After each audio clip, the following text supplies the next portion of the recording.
வாழ்க வையகம், வாழ்க வையகம், வாழ்க வளமுடன்.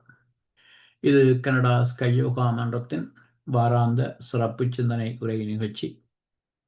இன்றைய நிகழ்ச்சிக்கு இணையதளம் வாயிலாக வருகை தந்துள்ள அனைத்து வேதாத்திரிய அன்புள்ளங்களையும் மீண்டும் வாழ்க வளமுடன் என்று வாழ்த்தி வழங்குகின்றோம்.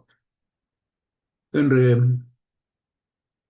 எமக்கு சிறப்பு சிந்தனை உரையை வழங்க நம்முடன் இணைந்திருப்பது முதுநிலை பேராசிரியர் பழனிசாமி ஐயா அவர்கள். பேராசிரியர் பழனிசாமி ஐயாவுக்கு இந்த மன்றத்திலே இங்கு கூடியிருக்கின்ற இந்த அன்பர்கள் குலத்திலே அறிமுகம் தேவையில்லை. ஐயா எங்கும் நிறைந்த அறிவின் பயணம் என்ற தொடர் சிந்தனை உரையை வழங்கி வருகின்றார்கள். அந்த வகையிலே இந்த புத்தாண்டிலே முதல் நிகழ்ச்சியாக பாகம் 8 இப்பொழுது இன்றைய சிந்தனை உரையை ஆரம்பிக்குமாறு பேராசிரியரை கனடா ஸ்கை யோகா மன்றத்தின் சார்பிலே பணிவன்புடன் வழங்குகின்றோம். வாழ்க வளமுடன் ஐயா. வாழ்க வளமுடன் ஐயா. வாழ்க வையகம், வாழ்க வையகம், வாழ்க வளமுடன். குரு வாழ்க, குருவே துணை.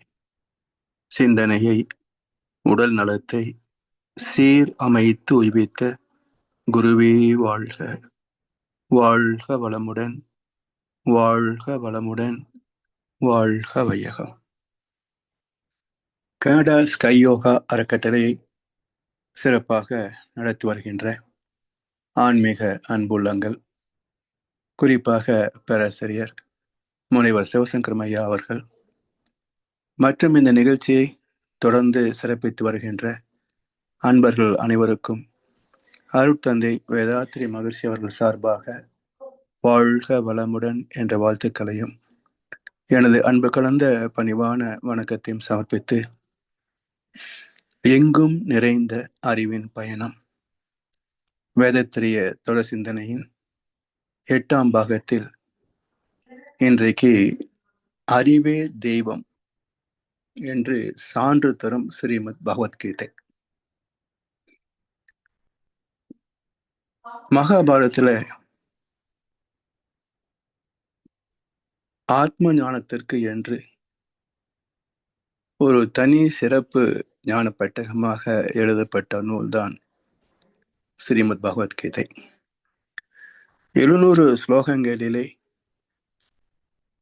மனித வாழ்க்கையின் போராட்டத்திற்கான, குழப்பத்திற்கான, தவிப்புக்கான காரணத்தை சாங்கிய யோகம் என்று உயிரை பற்றிய, ஆத்மாவை பற்றிய ஒரு குறிப்பாக தொடங்கி அதை அடைந்து வெற்றி பெறக்கூடிய வகையிலே மோட்ச சந்நியாச யோகம் வரைக்கும் பல ஸ்லோகங்கள் வழியாக ஆத்ம தத்துவத்தை விளக்கியிருக்கிறார்கள். இவற்றை மையமாக கொண்டு எந்தெந்த ஸ்லோகங்களிலே, அத்தியாயங்களிலே அறிவே தெய்வம் என்ற கருத்து கீதையிலே தரப்பட்டிருக்கிறது என்ற ஒரு சிந்தனை தான் இன்றைக்கு நாம் பார்க்க இருக்கின்றோம். இந்த பகவத்கீதை எங்கே அருளப்பட்டது என்ற ஒரு கேள்வி வருகின்ற போது, ஒரு போராட்ட களம், குருட்சேத்திரம் என்ற ஒரு போராட்ட களம். இது யுத்த களம் என்று பொதுவாக காட்சி வடிவாக பார்த்து கொண்டாலும், குரு என்றால் அறிவு என்று பொருள்.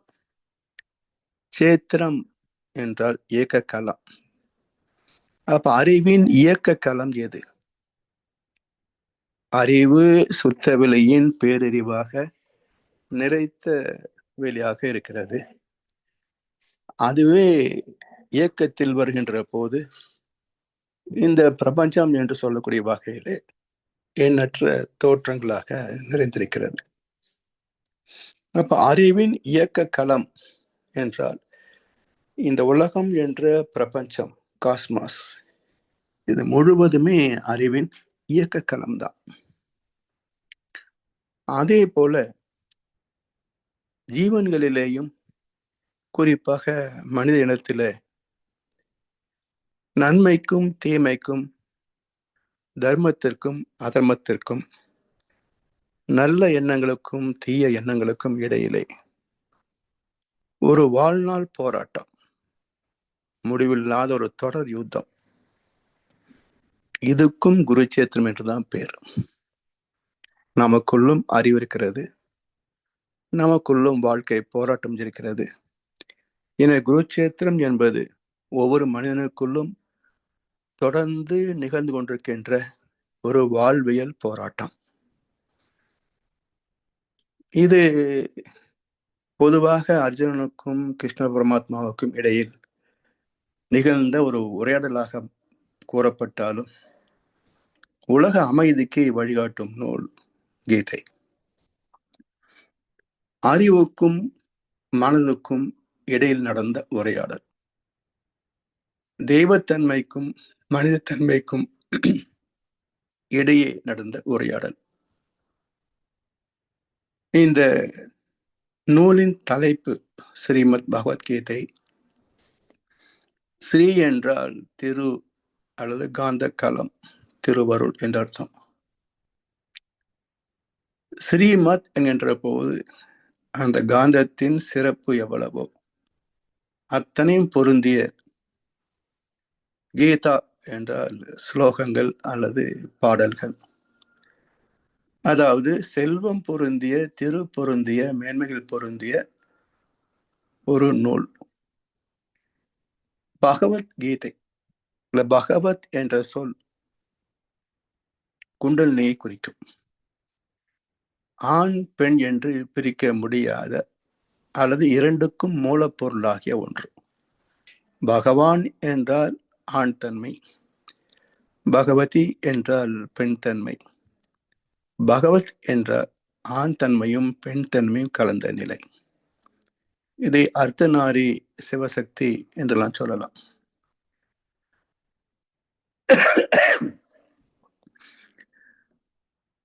திரு அருளிய ஒரு நூல் இருக்கிறது, அதுல இப்போ நினைவல்ல. அதுல ஒரு ஸ்லோகம், நாதவிந்து கலாதி நமோ நம, வேத மந்திர ஸ்வரூபாய நமோ நம என்று ஒரு பாடல் வரும். நாத விந்து கலாதி, கலந்த ஆதி கலாதி. நாதம் பெண் தன்மை, விந்து ஆண் தன்மை. அப்ப இரண்டும் கலந்த ஆதி பொருள். நாத விந்து கலாதி நமோ நம. ஆண்மை பெண்மை என்ற இருப்பு இயக்கம் என்ற அனைத்திற்கும் மூலப்பொருளாகிய உன்னை வணங்குகின்றேன். வேத மந்திர ஸ்வரூபாய நமோ நம. வேதம் என்றால் இறைத்துகள், மந்திரம் ஓசை, ஒளி, அதிர்வு. அப்ப அந்த இறைத்துகளுக்கு மூலமாக நுண்ணிய அதிர்வு, அது எழுச்சி பெற்று விண் காற்று என்று வருகின்ற போது அந்த அதிர்வுகளே ஓசையாக வெளிப்படுகிறது அல்லவா? என வேத மந்திர சுரூபாய இறை துகளாகவும் விண் என்ற இயக்கம் வந்த பிறகு அதில் ஓசையாகவும் வெளிப்பட்ட மூலப்பொருளை உன்னை வணங்குகிறேன். அதாவது இறை தத்துவத்தை, ஆத்ம ரகசியத்தை விளக்கி அறிவு எனும் தெய்வத்தை அடைவதற்கான வழிவகையை காட்டுகின்ற ஸ்லோகங்கள். இதுதான் சுருக்கமாக ஸ்ரீமத் பகவத்கீதை என்று சொல்லப்படும். உண்மையான இறை உணர்வு பிரம்மஞானம். இது வெறும் விளக்க மட்டும் அல்ல, இது ஒரு அனுபவம். பிரம்ம ஞானம் என்பது இறை உணர்வுன்னு சொல்கிறோம் இல்லையா? அப்ப உணர்வு என்பதே சுயமாக பெற்றால் தானே உணர முடியும். எனவே இது சுயமாக உணரக்கூடிய ஒரு அனுபவம் சார்ந்த ஒரு செயல் திட்ட நூல். இறைவனை விளக்க வந்த தத்துவங்களை 3 வகையாக பேசுவார்கள். அத்வைத்தம், துவைத்தம், விசிஷ்டாத்வைத்தம் என்று 3ஆக பேசப்படும். அத்வைத்தம் துவைத்தம் எல்லோருக்கும் தெரிந்ததுதான். விசிஷ்டாத்வைத்தம் என்பது ஆன்மீகத்தில் உள்ளவர்களுக்கு மட்டுமே தெரிந்த ஒரு சொல். ஆனாலும் இது எதை குறிக்கிறது என்ற ஒரு கேள்வி எழுப்பினோம் என்று சொன்னால், இதை தெளிவாக விளங்கிக் கொண்டவர்கள் குறைவாகத்தான் இருப்பாங்க.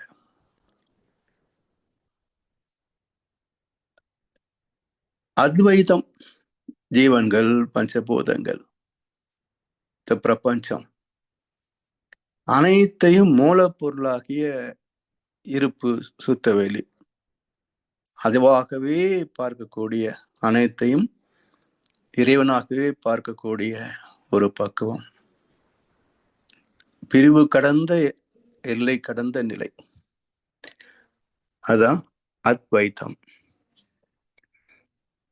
நாம் வேறு, தெய்வம் வேறு, தெய்வங்களிலே இந்து தெய்வங்கள் வேறு, கிறிஸ்தவ தெய்வங்கள் வேறு, இஸ்லாம் தெய்வம் வேறு, பௌத்த தெய்வம் வேறு என்று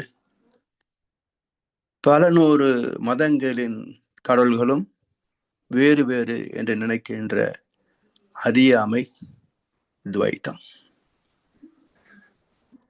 இந்த இரண்டுக்கும் ஒரு பாலமாக அமைந்ததுதான் விசிஷ்டாத்வைத்தம். அதாவது ஒன்றேதான் பலவானது, பலவும் முடிகின்ற போது அந்த ஒன்றோடு கலந்து போகும்.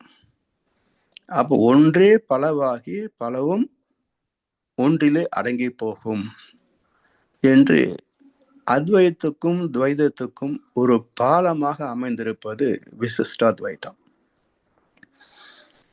இந்த மூன்றையும் மிக எளிதாக விளக்கி சொன்னார் மகர்ஷி அவர்கள். இப்போ கையில ஒரு ஆப்பிள் வச்சிருக்கோம். இப்போ ஆப்பிள் பழம் வேறு, நான் வேறு. இது துவைத்தம். இப்ப இந்த பழத்தை நறுக்கி உண்டு முடித்த பிறகு ஆப்பிள் எங்கே? வெளியே இல்லை. எங்க இருக்கு? என் வயிற்றிலே கூழாக இருக்கிறது. இது விசிஷ்டாத்வைத்தம். எனக்குள் இருக்கு, ஆனா அது வயிற்றிலே தனித்த கூழாக, ஆப்பிள் கூழாக இருக்கிற. ஒரு 2 நாளுக்கு பிறகு என்னாகும்? அது 7 தாதுக்களாக மாற முடியாதது கழிவாக வெளியே போயிருக்கும். இப்போ ஆப்பிள் எங்கே என்றால் என் உடலாக ஐக்கியமாகி விட்டது. இது அத்வைத்தம். எனவே துவைத்தம், விசிஷ்டாத்வைதம், அத்வைதம் மூன்றை மிக எளிதாக விளக்கி சொன்னார் மகர்ஷி அவர்கள். பேரியக்க மண்டலம் பெரிதுதான். எவ்வளவு பெரியது என்று யாரும் இது வரைக்கும் அளக்கல. கேலக்சிஸ் நிறைய இருக்குன்னு சொல்றாங்க விஞ்ஞானத்துல. எவ்வளவு கேலக்சிஸ் இருக்கு என்றால் கந்த புராணத்துல மட்டும் ஒரு குறிப்பு இருக்கு, 1008 மண்டலங்கள் என்று. கந்த புராணம் ஒன்றுல தான் அந்த குறிப்பு இருக்கு. அது எவ்வளவு தூரம் உண்மையா கற்பனையான்றது தெரியாது. ஏன்னா வேறு எங்கும் இந்த குறிப்பு இல்லை. சரி, எப்படியோ ஒன்றுக்கும் மேற்பட்ட மண்டலங்கள். இவ்வளவு பெரிய மண்டலத்தை இயக்குவது யார்? பேரியக்க மண்டலம் பெரிதுதான் என்றாலும் ஓர் இயக்கமாக உந்தன் உடலாய் அதை காண்கின்றேன். அத்வைத்தம். சீர் இயக்கங்கள் எல்லாம் சிந்திக்க பெரும் வியப்பு. எண்ணற்ற இயக்கங்கள், ஒவ்வொன்றும் அதனதன் துல்லியமான இயக்க சீர்மையோடு மனிதர்களிலே 820 கோடிகளுக்கும் அதிகமான மக்கள் ஒவ்வொருவருடைய செயலுக்கு தக்க துல்லியமான விளைவு அந்தந்த காலம் தவறாமல் அனுப்பி வைக்கின்ற எவ்வளவு பெரிய நிர்வாகம் பாருங்களேன். இவ்வளவு சீர்மை மிக்க நிர்வாகத்தை ஒரு மனிதன் செய்ய முடியுமா? இல்ல செயற்கை நுண்ணறிவுன்னு கண்டுபிடிச்சிருக்கமே, அதனால் செய்ய முடியுமா? சாத்தியமே கிடையாது. அப்ப இவ்வளவு தோற்றங்களையும் இயக்கிக் கொண்டிருக்கின்ற அந்த அறிவை தவிர அந்த இயக்க சீர்மை நிர்வாக திறம் வேறு யாருக்கு உண்டு என்று சொல்ல முடியும்? எனவே யார் இயக்க வல்லாரே உனையன்றி பேரண்டத்தை. இப்படி இது அத்வைதம். உடலாக மட்டுமே நம்புகின்ற போது மூலமான இறைவனை உயர்ந்தவனாக மதித்தாலும் கூட நான் வேறு அவர் வேறு நினைக்கின்ற பழுத்த நிலை வரும் வரையில் நீ நான் என்றும் துவைத்தம் தானே. பதமடைந்தோம் ஒன்றானோம் பரமானந்தம். அந்த நிலைக்கு திரும்ப நாம் போக வேண்டும் என்றால் இதுவரைக்கும் வந்த ஒரு நீண்ட பயணம், வழி தவறி வந்த மிக நீண்ட பயணம், இதுல இருந்து இந்த மாறிய பாதையை திருப்பி அமைக்கணும். எங்கே தடம் மாற்றம் நிகழ்ந்ததோ மீண்டும் அந்த இடத்துல இருந்து ஒரு உண்மையான தடத்திற்கு வழி மாற்றம் செய்யணும். அப்பதான் இந்த மாய வாழ்க்கையிலிருந்து, மாய தோற்றத்திலிருந்து இதுக்கு முன்பும் இருப்பது ஒன்றேதான், அதுவேதான் நானாக இருக்கு, நான் இறந்த பிறகு மீண்டும் அதுவாகத்தான் ஆகப் போகிறேன் என்று இந்த விசிஷ்டாத்வைத கொள்கையை விளக்க வந்தவைகள் தான் இதிகாசங்கள். ராமாயணம், மகாபாரதம், கந்த புராணம் மூன்றுமே விசிஷ்டாத்வைத நூல்கள் தான். ஒரே மூலப்பொருள், பேரறிவு, அதுவே எழுச்சி பெற்று வந்த பரிணாமத்திலே ஜீவராசிகள், இவற்றிலே மனிதனாக வந்த நம்மிடத்திலே ஆணவம் நம்மை பிரித்து வைக்கிறது. தெய்வத்திடமிருந்து நம்மை பிரித்து வைப்பது எதுங்க? ஆணவம் தானே. இந்த ஆணவத்தை கடந்து விட்டோம், வென்று விட்டோம் என்றால் மீண்டும் நம்முடைய பூர்வீகத்தோடு கலந்து பேரின்பமாக வாழலாம் என்று விலக்கி சொல்ல வந்தவை கதாபாத்திரங்கள் மூலமாக, சம்பவங்கள் மூலமாக விலக்கி சொல்ல வந்தவை தான் இந்த மூன்று இதிகாசங்களும். ஆனால்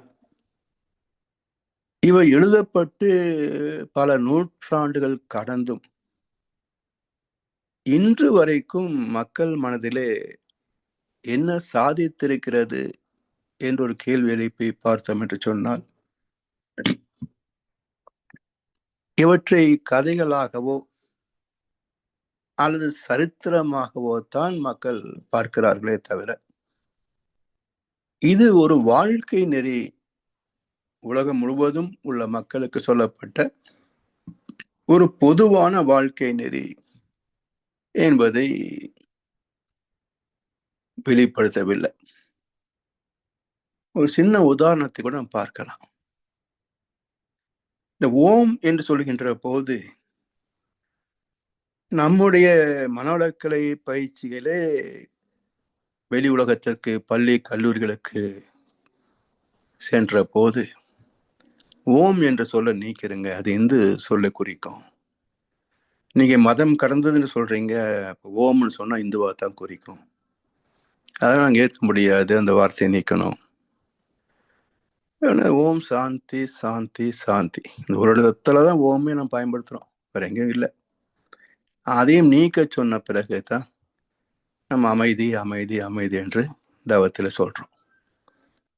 சரி, உண்மையிலேயே ஓம் என்பது இந்து மத சொல்லா என்று ஒரு கேள்வி எழுப்பி பார்ப்போம். பழைய ஒரு பாட்டு கேட்டேன், பாவ மன்னிப்புல. எல்லோரும் கொண்டாடுவோம், அல்லாவின் பெயரை சொல்லி நல்லோர்கள் வாழ்வை எண்ணி எல்லோரும் கொண்டாடுவோம், எல்லோரும் கொண்டாடுவோம், எல்லோரும் பாராட்டுவோம், எல்லோரும் வாழ்வோம், எல்லோரும் ஒன்று கலப்போம், எல்லோரும் சேர்ந்திருப்போம், எல்லோரும் சுகமாக இருப்போம். எல்லாரும் ஓம் ஓம் தான் சொல்றீங்க. இஸ்லாம் இதை சொல்லலையா? கிறிஸ்தவம் இதை சொல்லலையா? அப்போ ஓம் என்பது இந்துக்கு மட்டுமே சொந்தம் என்று யார் சொல்ல முடியும்? எனவே இது இது ஒரு அறியாமை தானே. தமிழ் மொழியில நீங்க ஓம் எடுத்து பேசவே முடியாது. அப்போ மற்ற மத உள்ளவங்கள்லாம் நான் தமிழ் கத்துக்க மாட்டேன், பேச மாட்டேன்னு சொல்ல முடியுமா? அப்போ பேசுகிற எல்லோருமே ஓம் சொல்லிட்டு தான் இருக்கிறீங்க. அப்போ எல்லா மதத்துக்கும் பொதுவான சொல் தானே ஓம். இப்படி இந்த இலக்கிய இந்த இதிகாசங்கள் அப்படித்தான் பார்த்தாங்க. அதனால கூர்ந்து ஆராய்ச்சி பண்ணக்கூடிய ஒரு தன்மை இதை பேசுபவர்களுக்கும் இல்லை, கேட்பவர்களுக்கும் இல்லை. அதனால் விசிஷ்டாத்வைத கோட்பாடு சிதிலமாகி துவைதம் என்ற கொள்கை மட்டுமே இந்த சமுதாயத்தில், குறிப்பாக இந்தியாவிலே வேரூன்றி விட்டது. இதை மையமாக கொண்டு வழிபாடுகள் ஸ்திரமாகி விட்டதால் பக்தி மார்க்கம் வேறு, ஞான மார்க்கம் வேறு என்று பிரித்து பேசுகின்ற மக்களை நாம் பார்க்கின்றோம். பக்தி வேறு, ஞானம் வேறு. அது பக்தி மார்க்கம், நாங்க ஞான மார்க்கம். நம்பிக்கை, விளக்கம், முழுமை பேர். பக்தி, ஞானம், முக்தி. நம்பிக்கை இல்லாத வாழ்க்கை எங்கே? அங்கே ஒரு சிலையை நம்பினோம், இங்கே ஒரு குருவை நம்புகிறோம். நம்பிக்கை தானே பக்தின்னு பேரு. அப்புறம் பக்தி மார்க்கம் என்பது தனி, ஞான மார்க்கம் என்பது தனி. எப்படியாச்சு? சிந்தனையின்றி செயல்பட்டால் பக்தி, நம்பிக்கை.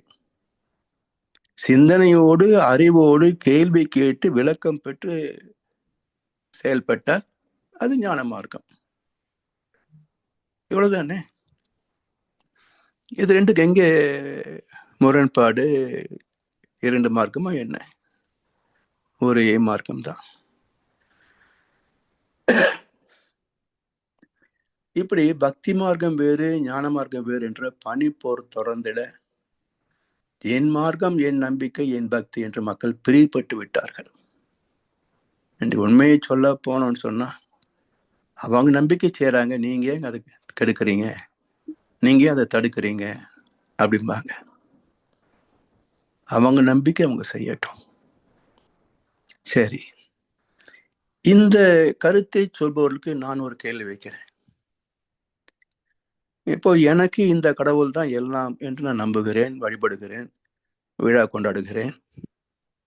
வேறு யாரும் அதை தவறாக பேசினா உடனே போராட்டம் நடத்துகிறேன். சரி, உங்க நம்பிக்கை. இப்போ எல்லா வீடுகளிலும் குழந்தைகள் இருக்கிறாங்க. எந்த குழந்தைக்கும் நாளைக்கு எனக்கு கஷ்டம் வந்துடும், அதனால இப்ப நான் எச்சரிக்கை இருக்கணும்னு எந்த குழந்தையும் நினைக்கிறது இல்லை. எல்லா குழந்தைகளும் நாளைக்கும் சந்தோஷமா தான் இருப்பேன் என்றுதான் விளையாடி கொண்டு அவங்க மனசுக்கு பிடித்ததை செய்து கொண்டு ஆடிப்பாடி இருக்கிறாங்க.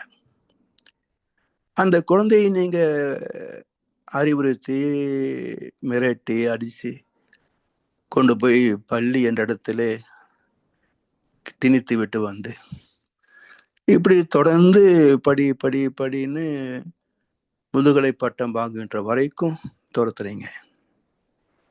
இப்ப அந்த குழந்தைக்கு நம்பிக்கை இருக்கு, நான் எப்படியும் வாழ்ந்துருவேன், நம்பிக்கை இருக்கு, விட்டுற வேண்டியது தானே.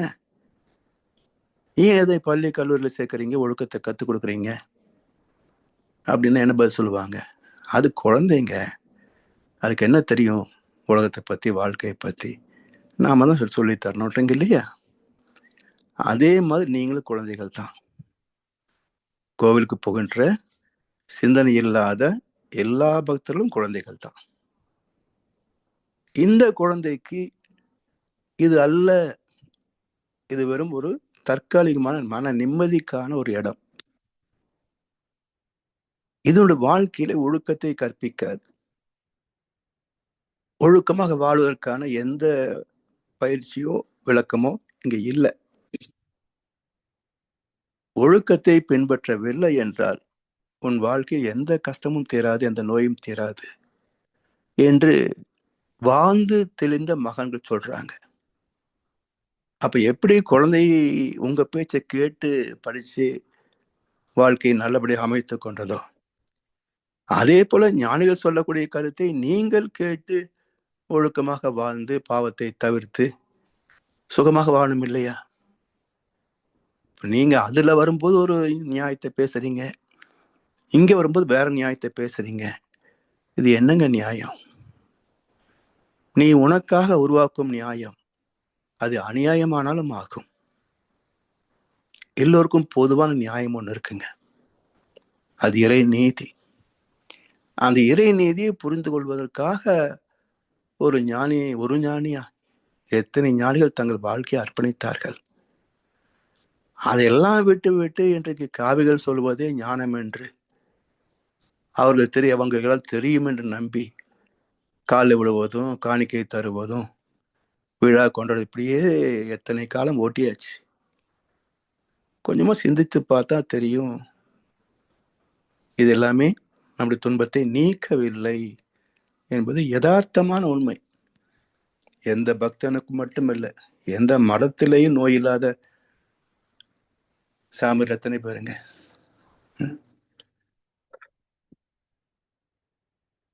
எனவே இதனால் மதம் ஜாதி என்று பிரிவுபடுத்தி விட்டார்கள், மக்கள் பிரிவுபட்டு விட்டார்கள். இதிலே விளைந்த சிக்கல்களால் ஜாதி மத சச்சரவுகள் சண்டைகள் பெருகி உலக அமைதி என்பதே ஒரு காணல் நீராக மாறிவிட்டது. நாம் அனைவரும் தெய்வீகத்தில் திளைப்பதற்காக நமது ஞானிகள் எழுதி வைத்த சாத்திரங்களின் நோக்கம் பகல் கனவாகவே இருக்கிறது. எனவே இதிலிருந்து மாற்றம் பெற வேண்டும் என்றால் விளக்கம் முதலிலே அவசியம். அந்த விளக்கத்தோடு பயிற்சி செய்து அனுபவம் வருகின்ற போது மகிழ்ச்சி சொல்றாங்க, கடவுளை உணர்ந்தவன் கடமையில் வாழ்வான், கடமையில் வாழ்பவன் கடவுளை நாடுவான். கடவுளுக்கும் கடமைக்கும் நெருங்கிய தொடர்பு உண்டு. எந்த அளவுக்கு என்றால் சாங்கிய யோகத்திற்கு அடுத்த அத்தியாயமே கர்மயோகம். கர்மா என்பது செயல், யோகம் என்பது மனித ஜீவாத்மா மூலமாகிய பரமாத்மாவோடு இணைந்து செயல்படுவது யோகம். அதான் கர்ம யோகம். அப்ப இறை உணர்வோடு செயல்படுகின்ற போது செயல் வேறு இறைவன் வேறே கிடையாது. என் செயல் என்பதெல்லாம் இறைவா, என்னுள் இருக்கும் உன் செயலே. நான் என்ன செய்கிறேன்? நீ செய்ய வைக்கிறாய், நான் செய்கிறேன். இந்த உடம்புக்குள் சக்தி என்ற ஒன்று இல்லை என்றால் தட்டில உணவு இருக்கும், மனசுல எண்ணங்க இருக்கும், ஆனா கை வேலை செய்யலைன்னு சொன்னா தட்டில் இருக்கிற உணவு வாய்க்கு போகாதே. ஊட்டுவிக்கின்றாய் உண்ணுகின்றேன், நீ தான் சாப்பிட வைக்கிற. சரி, உண்ட உணவு யாரை கேட்டு 7 தாதுக்களாக மாற்றம் பெற்றது? என்னுடைய அறிவுக்கு ஏதாவது தெரியுமா? அதுல அப்படி நிகழவில்லை என்றால் எத்தனை நோய்கள் உருவாகும். அப்ப எனக்குள் என்னை வழிநடத்தி கொண்டிருக்கின்ற அந்த இறைவன் வேறு, நான் வேறுன்னு எப்படி சொல்ல முடியும்? இறைவனே தான் நானாகவும் இருக்கிறான், அவ்வளவுதான்.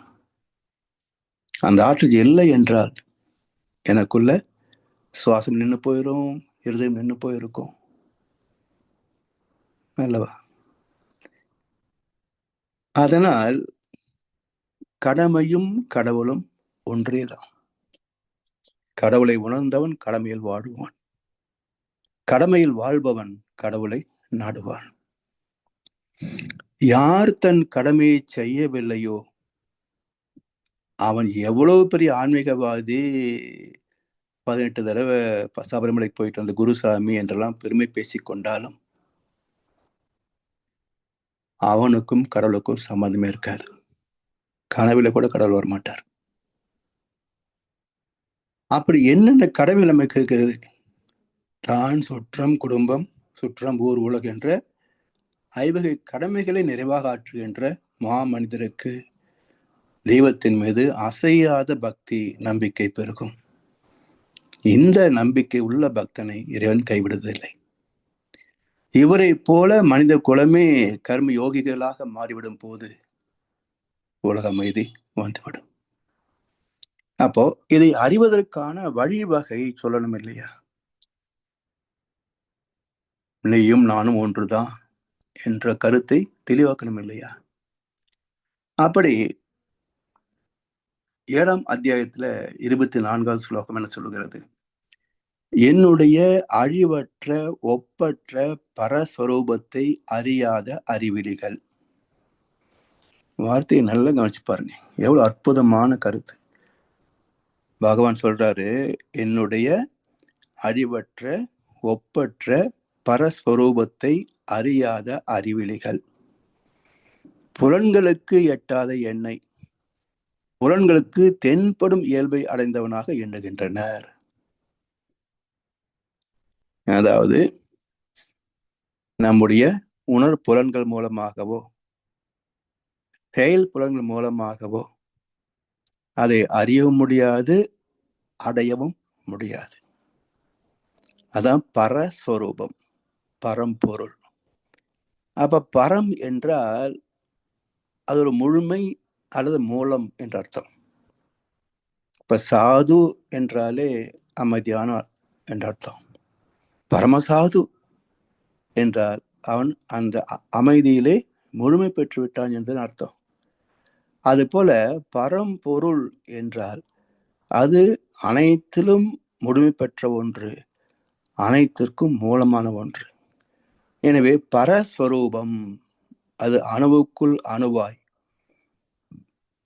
பிரபஞ்சத்திற்கு அப்பாலாய், அது இல்லாத இடமே கிடையாது.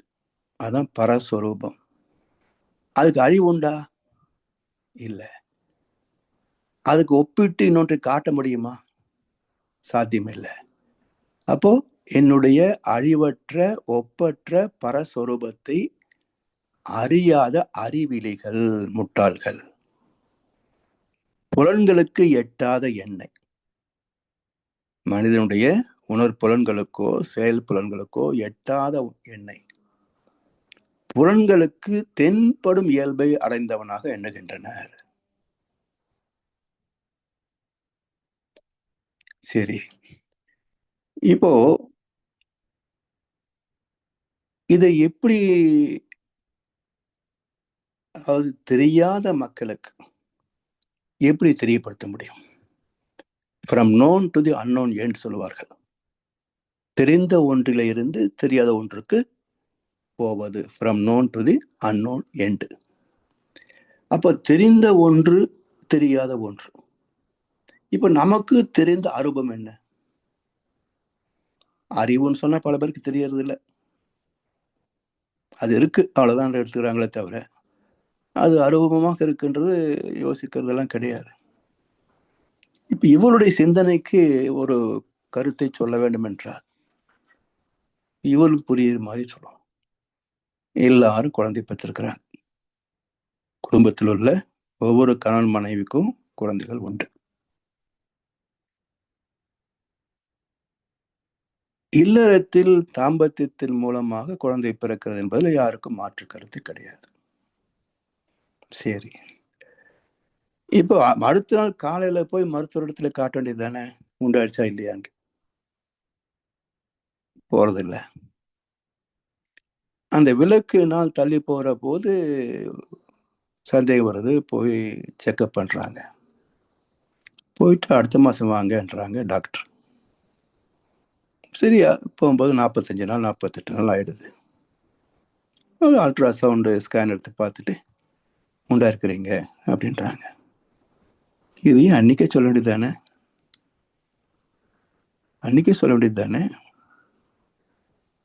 அப்போ ஒவ்வொரு மனிதனின் பிறப்பு, அவன் நாத்திகனா ஆத்திகனா திருவாத்தானா எப்படி இருந்தாலும் அவனுடைய மூலம் என்ன? தானம் தந்த தந்தைக்கும் தெரியாது இந்த உயிர் கருவாக போனது என்று, தந்தைக்கு தெரியாது. ஏற்றுக்கொண்ட தாய்க்கும் தெரியாது இது கருவாயிடுச்சு அப்படின்னு. இதற்கென்றே மருத்துவத்துறையிலே தேர்ச்சி பெற்று படித்து தேர்ச்சி பெற்ற மருத்துவர், அவருக்கும் தெரியல. எப்ப கண்டுபிடிக்க முடிஞ்சது? ஓரளவுக்கு வளர்ந்த நிலையிலே, உயிர் இயக்கம் வந்த நிலையிலே அல்ட்ராசவுண்ட் கருவின் மூலமாக கண்டுபிடிச்சு சொன்னாங்க இருக்கு. இப்போ ஒரு கேள்வி, இல்லாதது வளர்ந்ததா? இருந்தது என்றால் ஏன் அப்பவே தெரியல? இந்த கேள்வி நீ பதில் சொல்லப்பா, கடவுளை பத்தி அப்புறம் பேசிக்கலாம். நீ குழந்தை பெத்துட்டே இல்ல, அதுவும் இன்னொன்று பெத்துருக்குல்ல, உங்களுக்கு தெரிஞ்சு பெத்துக்கிட்டீங்களா? இல்ல. ஏன் தெரியல?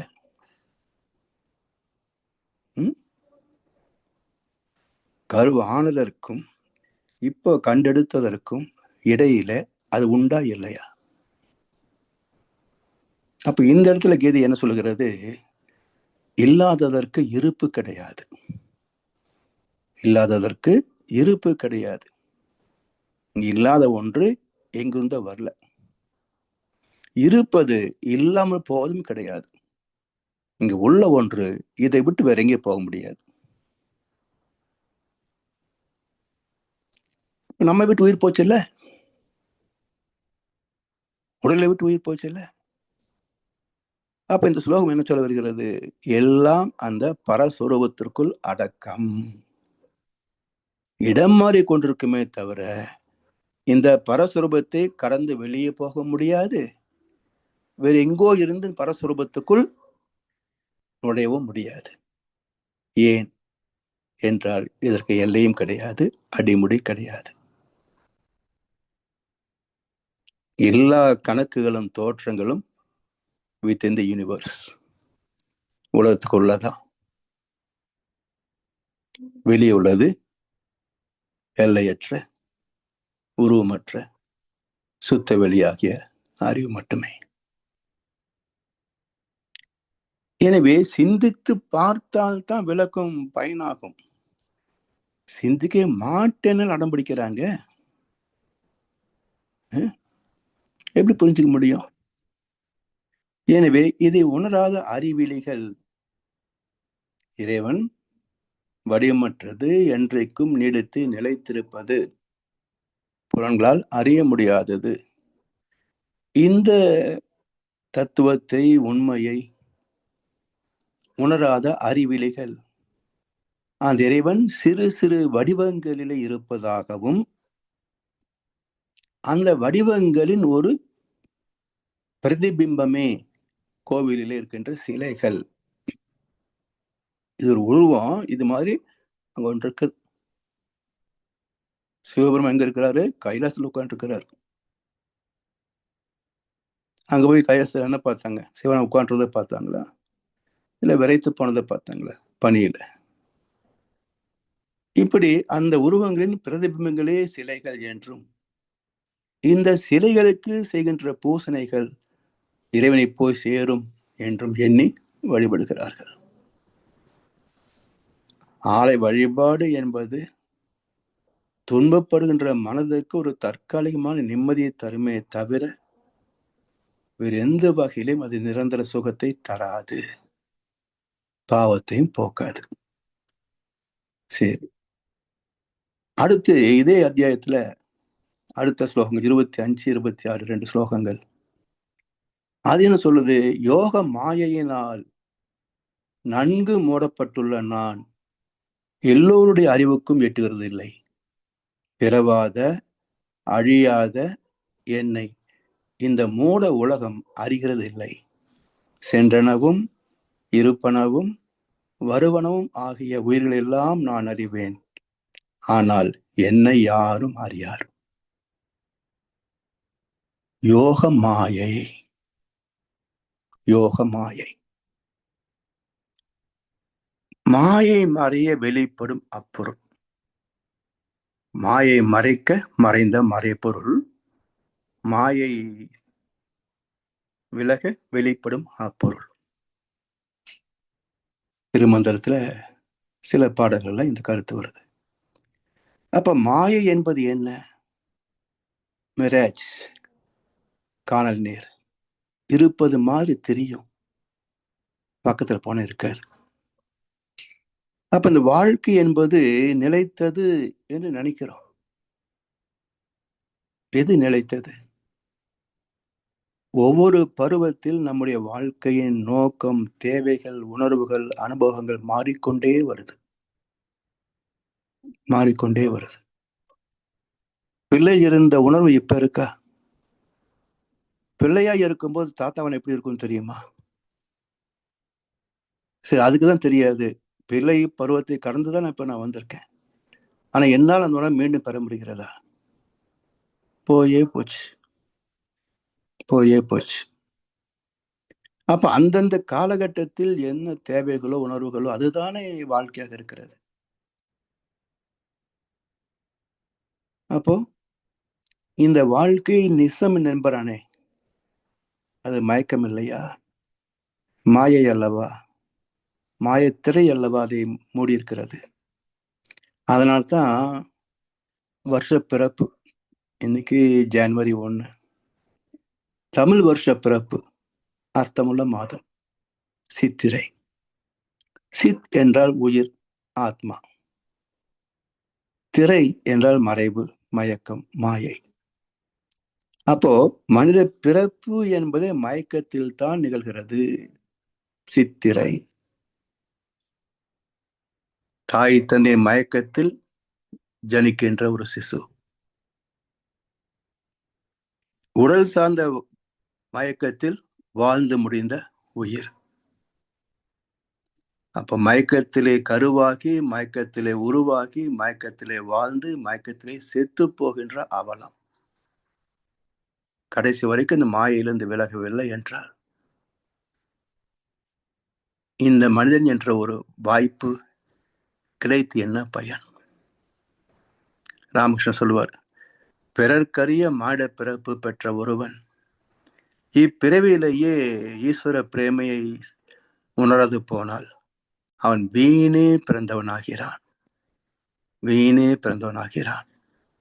அவன் வளர்ந்ததற்கும் வாழ்ந்ததற்கும் ஒரு அடையாளமும் கிடையாது, ஒரு அர்த்தமும் கிடையாது. அலைந்தான், தவித்தான், துடித்தான், மடிந்தான், யாருக்கும் லாபம் இல்லை. வாழ்ந்த வாழ்க்கை அவனுக்கும் லாபம் இல்லை, குடும்பத்துக்கும் லாபம் இல்லை, சமுதாயத்துக்கும் லாபம் இல்லை, உலகத்துக்கும் லாபம் இல்லை. இதுதான் யோக மாயை.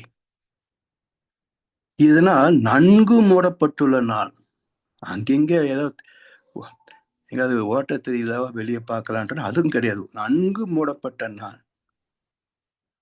எல்லோருடைய அறிவுக்கும் எட்டுகிறது இல்லை, சிலருடைய அறிவுக்கு மட்டுமே எட்டுகிறான்.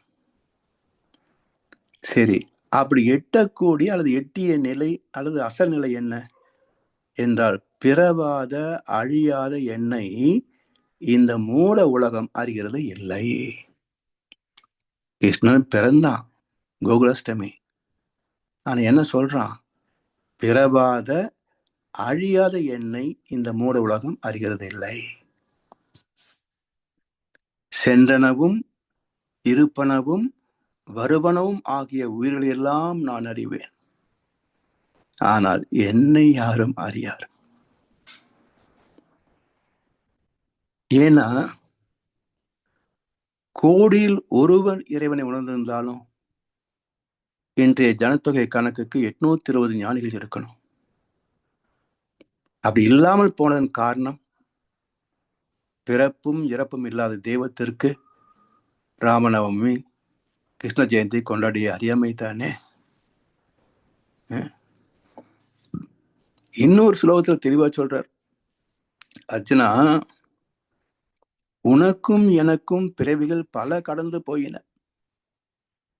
அவற்றெல்லாம் நான் அறிகிறேன், நீ அறிய மாட்டாய். அறிந்தது தெய்வம், அறியாதது மனிதம். அப்ப எத்தனையோ தோன்றி இயங்கி முடிந்து போயின, அனைத்தையும் பரமாத்மா அறியும். வேறு யாரும் இதை எளிதில் புரிந்து கொள்ளவோ உணர்ந்து கொள்ளவோ முடியாது. காரணம், மக்கள் மயக்கத்தில் பிறந்து வளர்ந்து வாழ்ந்து முதிர்ந்து தளர்ந்து முடிந்து சிதைந்து போகின்ற அறிவிலிகள். மனித வாழ்க்கை பாருங்க, பிறந்து வளர்ந்து வாழ்ந்து முதிர்ந்து தளர்ந்து முடிந்து சிதைந்து போகின்ற அறிவிலிகள். பொருள் வேண்டலுக்காக மட்டுமே தெய்வத்தை நாடுகின்ற நாத்திகர்கள். ஏதாவது கேட்காம கடவுளை கும்பிட்றான பாருங்க. அப்போ கடவுளை நம்பாமல் நம்ம கேட்டாதான் கிடைக்கும் என்று நம்புகின்ற நாத்திகர்கள். வேகத்தில் வாழ்கின்ற மக்களுக்கு விவேகத்தில் நிலைத்த அறிவான சுத்த வெளியை உணர முடியாது. அடுத்து 9ஆம் அத்தியாயம், அதுல 11வது ஸ்லோகம் என்ன சொல்கிறது? நான் பரஸ்வரூபமாகவும் உயிர்களுக்கெல்லாம் ஈசனாகவும் உள்ளதை அறியாத மூடர்கள் நான் ஒரு மானுட வடிவம் எடுத்தவன் என்று எண்ணி என்னை அவமதிக்கின்றனர். வார்த்தை கவனிங்க, இதெல்லாம் ஒவ்வொரு கோவிலும் எழுதி வைக்கணும். நான் பரஸ்வரூபமாகவும் உயிர்களுக்கெல்லாம் ஈசனாகவும் உள்ளதை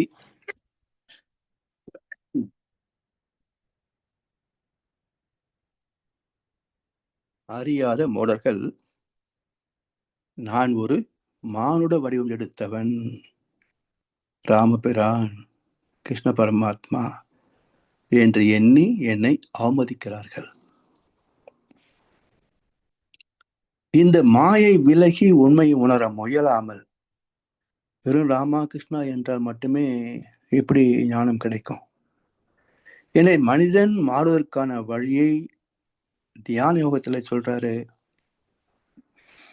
உனக்குள் உள்ள ஜீவாத்மாவை உணராமல் பரமாத்மாவான என்னை நீ புரிந்து கொள்ள முடியாது. உன்னுள் உள்ள ஜீவாத்மாவை அறிவதற்கு தனியாக அமர்ந்து புருமத்திலே மனதை வைத்து என்னையே நோக்கி தவம் செய்வாயாக. அதாவது அர்ஜுனன் கேட்கிறான், இந்த உலக வாழ்க்கையே அப் அண்ட் டவுன்ஸ், சுகதுக்கங்களை கலந்துதான் இருக்குது. இதுல இன்பம் கனவில் துன்பம் எதிரில் நிக்குது. இந்த அவலம் வேண்டாம், போர் அடிக்குது. இதிலிருந்து விலகி உன்னுடைய பரஸ்வரூபத்தில் மட்டுமே நிலைப்பதற்கு எனக்கு ஒரு வழி சொல் கிருஷ்ணான்னு கேட்கிறான். அதுக்கு தான் இந்த விடை வருகிறது. நீ பரமாத்மாவாகிய என்னை அறிய வேண்டும் என்றால் முதலில் உனக்குள் இருக்கின்ற ஜீவாத்மாவை நீ அறியணும். அப்போ ரெண்டுக்கும் பொதுவான வார்த்தை ஆத்மா. அது பரமாத்மா, இது ஜீவாத்மா. என்ன வித்தியாசம்? இந்த ஜீவ ஆத்மா என்பது ஒரு உடலுக்குள் வாழ்வது, பரம் ஆத்மா என்பது பரவெளியில் இருப்பது. அதுக்கு உடல் கிடையாது, மையம் கிடையாது. அதனால் அதற்கு நான் பார்த்தேன், எனக்கு தெரியும் என்ற சாட்சி பாவனை கிடையாது. மனிதனுக்குத்தான் அது உண்டு. ஏன்னா நமக்குள்ளேயே பதிவுகள் இருப்பதனால, அதுதான் ஆத்மாவாக இருப்பதனால நான் பார்த்தேன் செய்தேன் என்ற அந்த நினைவு என்பது மனிதனுக்கு மட்டும்தான் உண்டு. இறைவன் பரமாத்மா உணராது. அத்தனை உண்மைக்கும் அவன் சாட்சி. ஆனால் மக்கள் அரங்கத்தில் வராது அவன் காட்சியும் சாட்சியும். அசரீரியே சொல்லலாம் இல்ல, சொல்ல மாட்டான். கூண்டிட்டு சொல்லலாம் இல்ல, முடியாது. அப்போ எல்லாம் தெரியும், அத்தனை உண்மைக்கும் அவன் சாட்சி. ஆனால் மக்கள் அரங்கத்தில் வராது அவன் காட்சியும் சாட்சியும். சரி, அதுக்கு என்ன செய்யணுன்றாரு? ஜீவாத்மா அறிவதற்கு தனியாக ஒரு இடத்திலே அமர்ந்து புருவமத்திலே மனதை வைத்து என்னையே நோக்கி தவம் செய்வாயாக. அப்போ பரமாத்மாவை தரிசிப்பதற்கு எங்க போச்சுனாரு? கோவிலுக்கு வந்து என்னை பார்க்கலான்னு சொல்லல, கோவிலுக்கு வந்தா என்னை பார்க்கலாம் சொல்லல. உனக்குள் பார், உன்னுடைய ஜீவாத்மாவை புரிஞ்சுக்க, அதுக்கு மூலமாக பரமாத்மாவை தெரிந்துக்கலாம். 15வது அத்தியாயத்துல புருஷோத்தம யோகம். புருஷ என்றால் அறிவு. சைவ சித்தாந்தத்துல தத் புருஷன்னு சொன்னோம் இல்லையா? தத் என்பது சிவம், தெய்வம். புருஷ என்றால் அறிவு. தத் புருஷ என்றால் அறிவே தெய்வம், சிவமே தெய்வம், இருப்பே தெய்வம். அது போல இங்கே 15வது அத்தியாயத்துல தலைப்பே புருஷோத்தம யோகம். புருஷ உத்தம யோகம். உத்தமம் என்றால் எந்த கோணத்தில் பார்த்தாலும் உயர்ந்திருப்பது உத்தமம். அப்படி புருஷ உத்தம யோகம் அறிவாக எந்த கோணத்தில் நீங்க பார்த்தாலும் அதை விட பெருமை மிக்க, சிறப்பு மிக்க, அதிசயிக்கத்தக்க ஒன்று கிடையாது. புருஷ உத்தம யோகம். பிரகிருதி என்பது அறிவில் எழுச்சி பெற்ற இந்த சக்தி களம். உத்தம பேரறிவோடு பகுத்தறிவு லயித்த சிறப்பு புருஷோத்தம யோகம். இப்படி அறிவே தெய்வம் என்ற கருத்தை பௌத்கீதை பல ஸ்லோகங்களிலே குறிப்பிட்டு காட்டி அந்த மறைபொருளாகிய அறிவாகிய தெய்வத்தை அறிவதற்கு என்ன வேணும்? சாங்கிய யோகம், அதாவது உயிரை பற்றிய, ஆத்மாவை பற்றிய ஒரு அறிமுகம். அதை அடைவதற்கான வழிவகை என்ன என்றால் விடையை முதல்ல சொல்லிடுறார். கர்ம யோகம். நீ எதை செய்தாலும் நான் செய்த நினைக்காது, என்னுடைய பேரறிவோடு இணைந்து நின்று செயல் செய். அப்போ உனக்கு எந்த பற்று, பந்தம், பாசம் எதுவுமே இருக்காது. சலனங்கள் இருக்காது, சபலங்கள் இருக்காது. வெறும் சாட்சி பாவனையாக உலகத்தில் வாழ்ந்து போவாய். அது கர்மயோகம். உடனே வந்துடுமா? வராது. கர்ம சந்நியாச யோகம். கர்ம சந்நியாச யோகத்துல 2 இருக்கு. ஒன்று கர்மயோகம், இன்னொன்று சந்நியாச யோகம். 2 இணைச்சு கர்ம சந்நியாச யோகம் சொல்றார். ஏன்னா கர்ம யோகம் என்பது கர்ம இந்திரியங்கள், செயல் புலன்கள். அப்ப இந்த செயல் புலன்களுடைய வெற்றி தோல்விகளிலிருந்து விடுதலை பெறுவது, அது கர்ம சந்நியாசம். அடுத்து ஞான சந்நியாசம். ஞான இந்திரியங்கள், இந்த புலன் உணர்வுகளிலே பெற்ற சுகதுக்கங்களிலிருந்து விலகுவது. அப்ப கர்மயோகத்தை பின்பற்ற வேண்டும் என்றால் நாம் எதை உணர்ந்தாலும், எதை செய்தாலும், எனதென்ற பொருள் ஏது, எனதென்ற செயல் ஏது, நீ அல்லால் உலகம் ஏது என்ற உணர்வோடு செயலுக்கு பக்குவப்பட வேண்டும். ஞான கர்ம சந்நியாச யோகம். சரி, புலன்கள் தானாக வேலை செய்யுது. உள்ளே ஒண்ணு செய்யணும் சொல்லாம புலன்கள் ஏதாவது செய்ய முடியுமா? அப்ப சொல்வது யார்? மனம். அப்ப மனசை பக்குவப்படுத்து. சந்நியாச யோகம். மனசை விடுதலை செய்வது சந்நியாச யோகம். பந்தம் பற்றிலிருந்து மனதை விடுவிக்கணும், சந்நியாச யோகம். அவ்வளவு சீக்கிரம் விட்டுருமா? விடாது. அதுக்கு தவம் செய்யணும், தியான யோகம். தவத்தில் பெறக்கூடிய அனுபவங்கள் எல்லாம் வரும். ஞான விஞ்ஞான யோகம். ஞான விஞ்ஞான யோகம் அறிவியலாகவும் மறைபொருள் அறிவாகவும் இருக்கக்கூடிய உணரணும். அதற்கு மூலம் என்ன? அக்ஷர பிரம்ம யோகம், அழிவில்லாத சுத்தவெளி. அதற்கு மூலம் என்ன என்றால் எது நல்லது, எது கெட்டது, எது மறைபொருள், எது வெளிப்பொருள், இதை பேதம் கண்டு மறைபொருளை வெளிப்படுத்தணும். ராஜகுஹ்ய என்ற மறைந்திருக்கின்ற இயற்கை ரகசியங்கள், ராஜ வித்யா அதை கண்டெடுக்கின்ற நுட்பங்கள். அப்ப ராஜ வித்யா, ராஜகுஹ்ய யோகம், இதை பொதுவாக ராஜயோகம்னு சொல்லுவாங்க. அப்படி பார்க்கிற போது அனைத்துமே அதிலிருந்து வெளிப்பட்டதுதான் விபூதி யோகம். அதை பார்க்கின்ற போது விஸ்வரூப தரிசனம். பிறகு அதிலிருந்து வரக்கூடிய பக்தி யோகம். அந்த பக்தியிலே சில குணங்கள் எல்லாம் ஒரு குணோத்திர விபா யோகம். பிறகு அதுலேருந்து ராட்சச குணங்கள்லாம் இருக்கும். அறிவே ராட்சராக மாறும். புருஷோத்தம குரவத்துக்கு அறிவு தெய்வாசுர சம்பத்தி விபாக யோகம். பிறகு குணத்திரை விபாக யோகம். பிறகு கடைசியில இதெல்லாம் தெரிஞ்சுக்கிட்டியா, ஞானம் பெற்றாச்சா, நான் ஞானின்னு நினைக்காத, எனக்கு எல்லாம் தெரியும்னு மமதை வந்துடும்.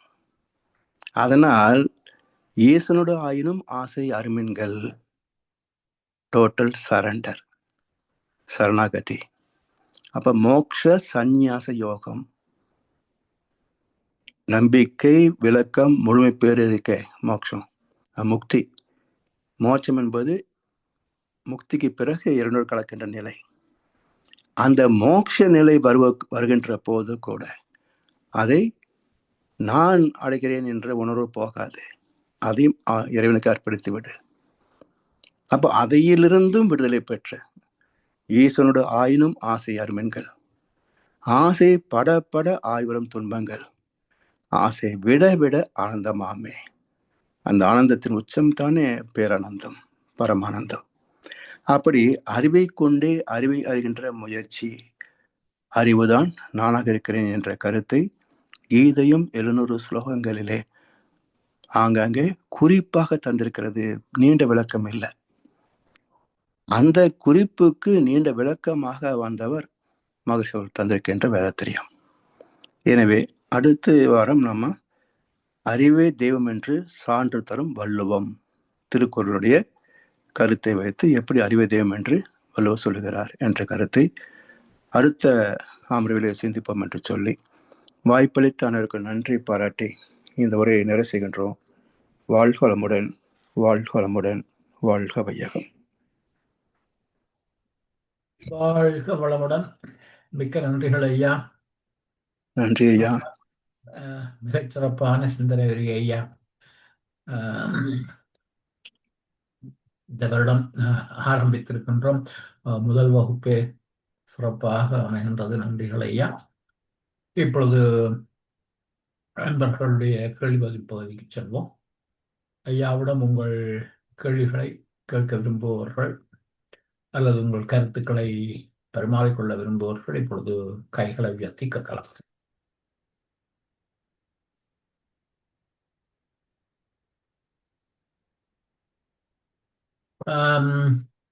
ஐயா, நான் ஒரு கேள்வி கேட்கிறேன் ஐயா. சொல்லுங்க ஐயா.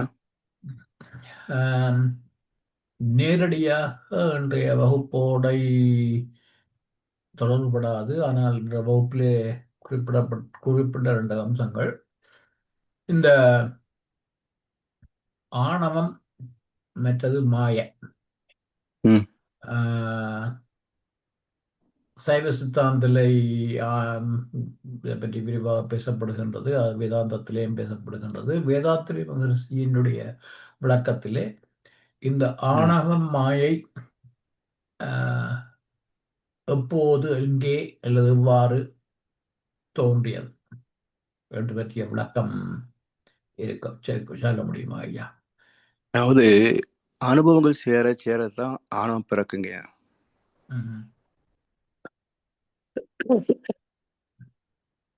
அதாவது உயிர் வகைகளில் 5 வரைக்கும் நான் என்ற கேள்வியோ சிந்தனையோ அதுக்கு இருக்காது. மனிதன் வருகின்ற நிலையில தான் அந்த நான் என்ற சிந்தனை வருது. இதுலேயும் சில அப்பாவிகள் அவங்க எதையுமே நினைக்க மாட்டாங்க. சொல்லுவாங்க, வெள்ளந்தியாக பேசுவாங்க, யாரையும் ஒன்றும் குறை சொல்ல மாட்டாங்க, வித்தியாசம் பார்க்க மாட்டாங்க. எப்படி சில பேர் இருக்காங்க இல்லையா? ஸோ இவரிடத்துல அவ்வளவுக்காக ஆணவத்து வெளிப்பாடு இருக்காது. கல்வியும் செல்வமும் அதிகாரமும் சேர சேர அந்த ஆணவத்துக்கு தீனி போட்ட மாதிரி வளர்ந்துக்கிட்டே போகும். அப்போ அனுபவங்கள் முதல் பாடம். பிறகு கல்வியின் மூலமாக பல நுட்பங்களின் மூலமாக பெறுகின்ற அறிவின் வளர்ச்சி. அதை கொண்டு ஈட்டுகின்ற செல்வம், அடைகின்ற பதவிகள், இப்படி அந்த அதை தெரிந்து கொள்ளக்கூடிய அனுபவங்களுடைய பதிவுகளின் எண்ணிக்கை அளவு தரம் உயர உயர ஆணவம் கூடிக்கொண்டே போகும். அப்போ எனக்கு தெரியும் என்பதுதான் ஆணவம். அப்போ இதை மறப்பது எப்படி என்று சொன்னால், இந்த பதிவுகளை கடந்து போனா மறக்கும். இப்போ நான் என்ற அந்த நிலையை கடந்து போவதற்கான வழிதான் தவம். இந்த தவத்திலே பீட்டா ஃப்ரீக்குவன்சி கடந்து போனால் நான் என்ற உணர்வு இருக்காது. 13 அலை வேகத்துக்கு நான் இருக்காது. 14 40 நான் என்ற உணர்வே நிற்கும். அதனால் எப்பவுமே இந்த நிலை கடந்து போகணும். அதுவும் 14, 15, 16 கூட அவ்வளவு அதிகமான அனுபவம் இருக்காதுங்க. ஏன்னா அதுல நுண்ணிய உணர்வுல வரப்போது பசி, தாகம், உடல் கழுவி நீக்குவது என்ற அந்த பேசிக் இன்ஸ்டிங், அதை சார்ந்த அனுபவங்கள் தான் அந்த 14, 15, 16 எல்லாம் இருக்கும். மற்றபடி சிந்தனை, ஆராய்ச்சி எல்லாம் அதுல இருக்காது. அப்போ இயல்பில் ஒரு 20க்கு கீழே வாழ்ந்து விட்டாலே ஆணவத்துடைய பிடியில் சிக்க மாட்டோம். அந்த லெவல் வரும்போது நம்ம தவனம் நல்லா வந்திருக்குன்னு நினைச்சுக்கிறோம். நம்ம அந்த ஈஜி வச்சு பார்க்குற போதும் தெரியும் நாம செய்கிற தவம் எந்த அளவில் இருக்கு அப்படின்றது. ஸோ 13 அலை தொட்டாலே நமக்கு எண்ணங்கள் இருக்காது. ஏன்னா அங்கே பதிவிலும் கிடையாது, பதிவு இல்லைன்னா பிரதிபலிப்பும் இருக்காது. அப்போ எண்ணம் அற்ற நிலை என்பது 13லேயே தொடங்கிடும். அப்போ 13 பரமாத்மா நிலை, 13 to 8 தூய்மையான ஜீவகாந்த நிலை. அதனால் 14 13 இறங்கிட்டாலே எண்ணம் இல்லாத நிலை வந்துடுது, உணர்வு அற்ற நிலை வந்துடும். பிறகு அதே விஸ்வரூப தரிசனத்துக்கு போகிற போது தீட்டா ஃப்ரீக்குவன்சி, பிறகு பிரபஞ்சத்தை கடக்கின்ற போது டெல்டா ஃப்ரீக்குவன்சி 3 to 1, அது காந்த களம். அதையும் கடந்து போனால் பூச்சியம். இப்படி மனம் இந்த 15, 16 அலைச்சலுக்கு மேலே போகாத வரைக்கும் இருக்குதுன்னு வச்சுங்களேன். அப்போ ஆணவத்தை கடந்து விடுகிறோம். ஆனால் தினசரி நடைமுறை வாழ்க்கைக்கு வருகின்ற போது உணர்ச்சிகள் தானாக அந்த ஃப்ரீக்குவன்சி ரேஞ்ச் அதிகமாகும். அப்போ பழைய அனுபவங்கள் இதெல்லாம் கலந்து மறுபடியும் ஆணவத்தில் சிக்கிடும். அதனால தான் அந்த கோணியம்மன் தத்துவம் பாருங்களேன், எல்லாம் தெரிந்த விஸ்வரூப தரிசன நிலை தான் கோணியம்மன். அப்போ கோணியம்மன் காலடியில் அரக்கன் படுத்திருப்பான். அப்போ கரிமாரியம்மனுக்கு அரக்கன் கிடையாது. கோணியம்மன் காடு ஏன் அரக்கன் வந்தான்? கருமாரிக்கு உடம்பே கிடையாது, உணர்ச்சிகள் கிடையாது, தேவைகள் கிடையாது, அனுபவங்கள் கிடையாது. அதனால் ஆணவம் இல்லை, அரக்கணம் இல்லை. ஆனால் பிரபஞ்சத்தை அறிந்த அந்த பிரம்மஞான உணர்வு அனுபவம், அந்த வித்யா கர்வம் மறுபடியும் இருக்கும். அப்போ ஆணவம் இல்லாத மனித வாழ்க்கை சாத்தியம் இல்லை என்பது பக்தி மார்க்கத்தில் கோணியம்மன் தத்துவம் காட்டுகின்ற உண்மை. அப்போ எப்படி வாழ்வது என்றால், அதை கேர்ஃபுல்லாக காலடியில் வச்சு அமைக்கிறேன். கொஞ்சம் ஸ்லிப் ஆனாலும் அது தலையில் உட்காந்துரும்.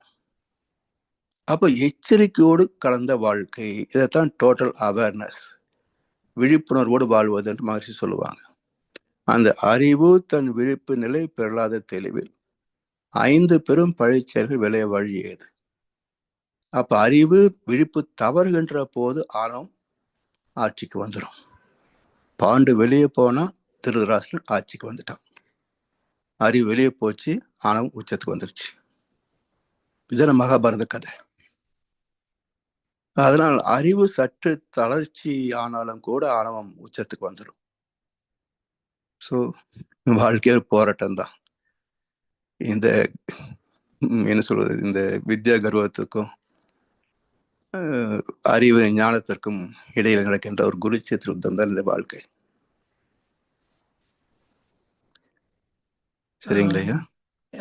நன்றி ஐயா. அவன் அந்த வித்யா கர்வம் அது இயற்கையாக, அப்ப அதனுடைய தோற்றம் என்ன, அது இயற்கையாக உள்ளது. இயற்கை சைவ சித்தாந்தத்திலே ஆணவம் சொல்றார்கள். இப்போ அது அழியாதது, தொடக்கத்திலே இருந்த பதிவது சுவாசம் இருப்பது போல இதுவும் இருக்குன்னு சொல்றாங்க.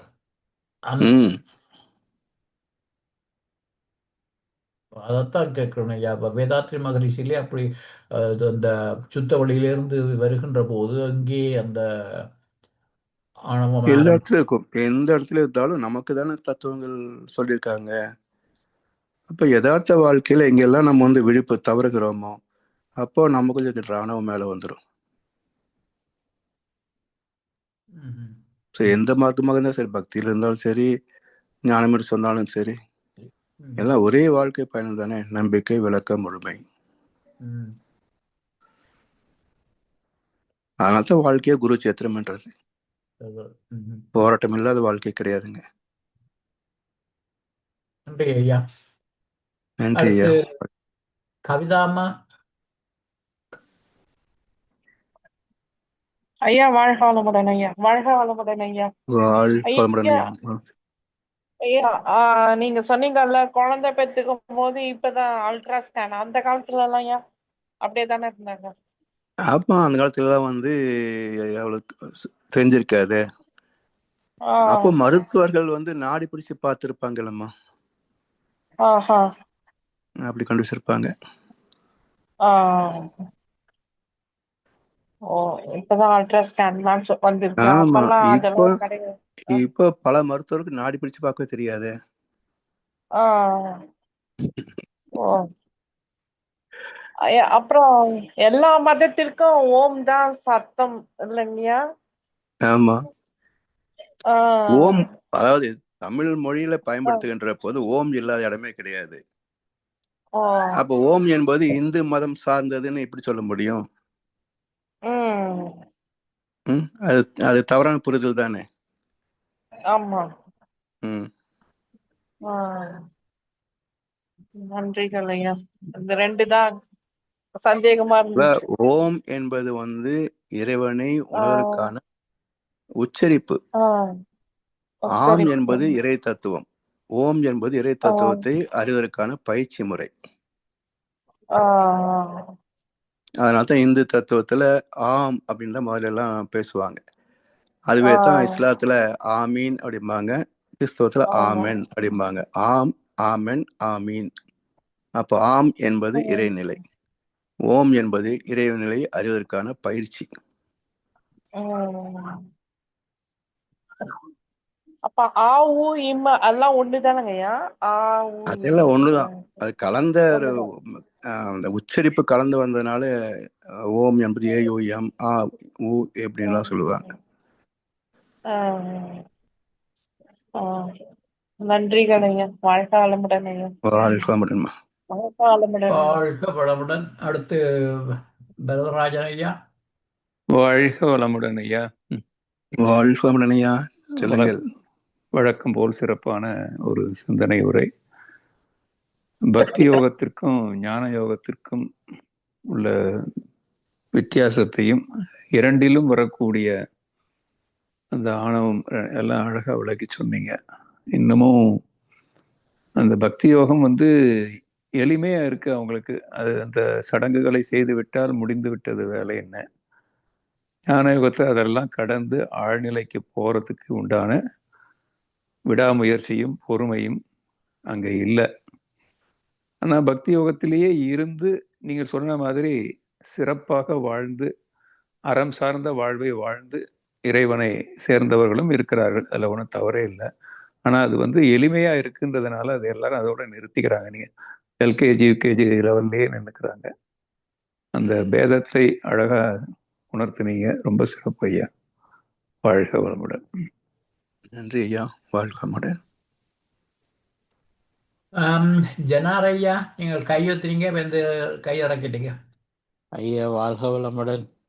வாழ்க வளமுடன் ஐயா. புது வருட வாழ்த்துக்கள். கூட புது நிகழ்ச்சியில சந்திக்கிறதுல மிக்க மகிழ்ச்சி ஐயா. புத்தாண்டு வாழ்த்துக்கள் உங்களுக்கும்.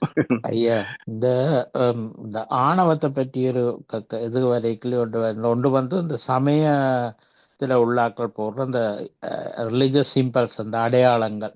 இப்ப நோமலா ஒரு மனுஷரை பார்க்கும்போது அவர் ஒன்றுமே இல்லாம நல்ல மனிதரா இருப்பார். ஆனா அவரை பார்த்தோன வார எண்ணத்துக்கும், ஆனா அதே நேரத்துல இன்னொருவர் வந்து ஒரு கிராஸ் செயினை போட்டிருக்கிறாரோ அல்லது விபூதி பூசி இருக்கிறாங்களோ அதை பார்த்தா வேறொரு மனநிலைக்கும் ஒரு வித்தியாசம் இருக்குது. அது ம். வந்து எங்களோட பழக்கத்துல வந்த இதுதானா, இல்லாட்டி உண்மையிலே அப்படி ஒரு அவங்களுக்கு உள்ளுக்கு ஒரு அதெல்லாம் நம்பிக்கை பதிவுகள் தாங்க ஐயா. பதிவுகள் இந்த தான் உங்களுக்கு? தோற்றல் இருந்தா ஆஹா. இப்படி இருப்பாங்க அப்படின்ற ஒரு பதிவுகளின் தாக்கம் தான் அது. ஆ, அதான் அவர்கள் உண்மையிலே நல்லவர்களா இருக்க வேண்டும் என்று இல்லை, ஆனா கண்ட உடனே இல்ல. ஒரு அந்த ஒரு அதான் நல்லவர் போல் வெளி வேஷங்கள் தந்து நடப்பர் நடுவில் இருப்பதில்லை. நான் நயத்தோடு நல் அறம் காத்து நடப்பர் நடுவே இருக்கின்றான். ஆ, சரிங்களா? ஓகே. சரி சரி ஐயா. அதோட சொல்லுங்க ஐயா. கண்கள் இரண்டில் அருள் இருக்கும், சொல்லும் கருத்தில் 1000 பொருள் இருக்கும், உள்ளத்தில் பொய்யை நிறைந்திருக்கும், அது உடன் பிறந்தோரையும் கருவருக்கும் என்பார் கண்ணதாசன். அது மாதிரியும் இருப்பாங்க. ஸோ அதை தெரிஞ்சுக்கணும்னு சொன்னா நம்ம வந்து சப்ளர் ஃப்ரீக்வன்சியில் இருக்கிற போது நம்முடைய உள்ளுணர்வே எடுத்து காட்டிடும். இது அணுக வேண்டிய மனிதன், இவருக்கு அணுகக்கூடாத மனிதர்கள் அப்படின்றது எடுத்து காட்டிடும். ஓ ஓ ஓ சரி சரி சரி. அதோட அந்த விழிப்பு நிலையில தொடர்ந்து இருக்க வேண்டிய ஒரு கட்டாயம் இருக்குது எல்லா நேரங்கள்லையும். இல்லை சில வேளை ஒருவரை சந்திக்க கூட தச்சலான அங்கட எண்ணங்கள் வந்து வேற எங்கேயாரும் இருந்துட்டா அவங்கள பார்த்து ஒரு புன்னகை சிந்தாமலோ இல்லாட்டி கவனிக்காமலோ போயிட்டா அது வந்து அவங்களுக்கும் பிரச்சனையா இருக்குது, சில வேளை எங்களுக்குமே பிரச்சனையா இருக்கும். பிறகு அந்த திரும்பி வரும்போது அதுக்கு முக்கியமா செய்ய வேண்டிய தவம் ஒன்றுதான் அது கொண்டு வழிய ஐயா, அந்த விழிப்பு நிலையா தொடர்ந்தே இருக்கிறதுக்கு. ஆமா, தவம் தான். தவம் தான். அதாவது தவத்திலே கூடங்கய்யா இப்போ இந்த அவேர்னஸ் சொல்லக்கூடிய உணர்வு நிலை வருது பாருங்க. அது நீங்க இப்போ காலையில் நம்ம ஆஃபீஸ் போகும்போது வீட்டில் சொல்லுவாங்க, ஆஃபீஸ் போன புத்தகம் மறந்துடுவோம், வரும்போது மறந்துடுவோம். அந்த கடை பக்கத்தில் வந்தோடனே டக்குன்னு நினைவு வரும், அதை வாங்கிட்டு வர சொன்னாங்களே அப்படின்னு போய் வாங்கிட்டு வந்து போயிடும். அது வரைக்கும் இல்லாத சிந்தனை அப்படி கரெக்டா வந்தது பாத்தீங்களா? அப்ப அதான் அந்த விழிப்புணர்வு வருகின்ற போது நாம் அதை பத்தி யோசிக்கவோ நினைவு வைக்கவோ தேவையில்லை. அது எப்போ தேவையோ அதை கரெக்டா வந்து நமக்கு அது நினைவுபடுத்தும்.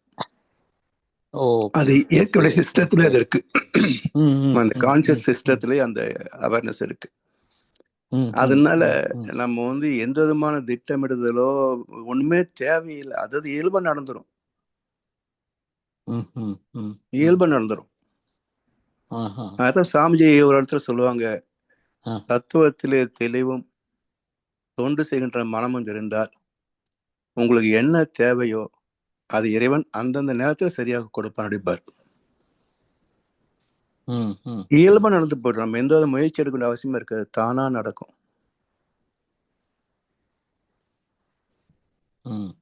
அதெல்லாம் அனுபவிக்கிற போது இந்த வாழ்க்கை இவ்வளவு போராட்டமே இல்லைங்க ஐயா. இந்த மக்கள் படுற அவஸ்தை இருக்கு பாத்தீங்களா, இது மாதிரி வாழ்க்கை இல்லை. இது பேசாம அமைதியா நிம்மதியா நம்ம கடமை என்ன, இன்னைக்கு என்ன செய்ய வேண்டியிருக்கு, அது என்னுடைய அறிவுக்கும் அனுபவத்திற்கும் திறமைக்கும் தகுந்தாற் போல கரவில்லாமல் செய்கிறேன் அப்படின்ற ஒரு கர்மயோகம் இருந்தாலே போதும். நமக்கு எது வேணுமோ எப்போ வேணுமோ தானா வந்து சேரும். ரொம்ப நன்றி ஐயா. வாழ்க வளமுடன். சிறப்பான